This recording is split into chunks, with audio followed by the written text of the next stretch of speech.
शिव महिम्न स्तोत्र के प्रणेता, भगवान शिव के परम उपासक गंधर्वराज पुष्पदंत नित्य कैलाश में जाकर भगवान शिव का अर्चन स्तवन वंदन करते थे। उनका बड़ा आदर था, वे महान शिव भक्त थे। इससे उनको कुछ अहंकार बढ़ गया कि मैं बड़ा शिव भक्त हूँ। तो शंकर जी ने सोचा कि इनके अहंकार को थोड़ा चूर करना चाहिए। शंकर जी ने नंदीश्वर से कहा कि तुम द्वार पर खड़े हो जाओ, मेरी बिना आज्ञा के कोई यहां प्रवेश न करे।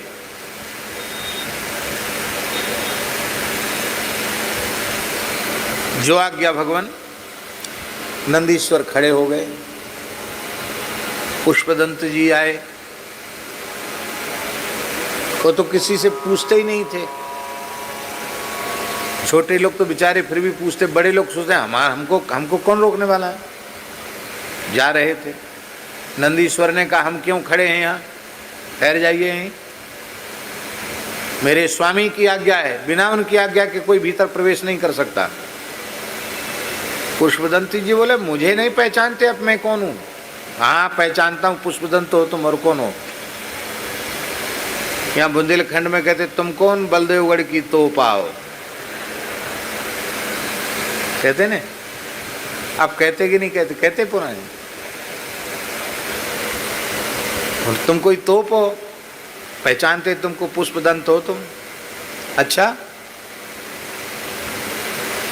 अरे मैं महान शिव भक्त हूं। हाँ ये भी जानते हैं कि तुम भी शिव जी के भक्त हो, पर कैसे शिव भक्त हो जो शिवाज्ञा नहीं मानते हो। शिवाज्ञा है कोई न जाने पावे। उन्होंने कहा कोई में मैं नहीं हूं, नहीं तुम हो चाहे न हो, मैं तो नहीं जाने दूंगा कि तुम मुझे भूल रहे हो। मैं वह पुष्पदंत हूं जिसके द्वारा गाया गया शिव महिम्न स्तोत्र सभी शैव उसका श्रद्धा पूर्वक पाठ करते हैं। महिम्नो ना परा स्तुति, शिव महिम्न से बढ़कर भगवान शिव की कोई स्तुति नहीं। अच्छा, इस शिव महिम्न के रचयिता तुम हो और कौन है? इतना सुनते ही नंदीश्वर खिलखिलाकर हंसे। जैसे ही हंसे तो हंसने में उनके दांत चमके और उनकी प्रत्येक दंत पंक्ति पर शिव महिम्न स्तोत्र अंकित था। महिम्नः पारन्ते परम विदुषो यज्ञ सदृशी इत्यादि प्रकार से पूरा का पूरा शिव महिम्न स्तोत्र अंकित था।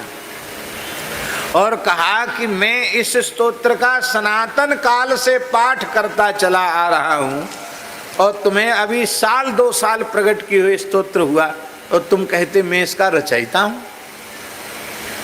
अरे शिव भक्ति से पवित्र अंतःकरण में, तुम्हारे अंतःकरण में इस स्तोत्र का प्रादुर्भाव हो गया। ये भगवान शिव का अनुग्रह है। इस अनुग्रह को विचार करके तुम अपने मन में धन्यता का अनुभव करो। तुम अहंकार कर रहे हो कि मैं शिव महिम्न नामक स्तोत्र का रचयिता हूं। पुष्पदंत का अभिमान नष्ट हो गया। वे आर्त भाव से भगवान शिव को पुकारने लगे। शंकर जी की आज्ञा हुई, नंदीश्वर अब वो निर्मल हो चुके हैं, उनको भीतर लाओ। बोलो भक्तवत्सल भगवान की। यहाँ एक एक स्तोत्र भी सनातन है। हाँ,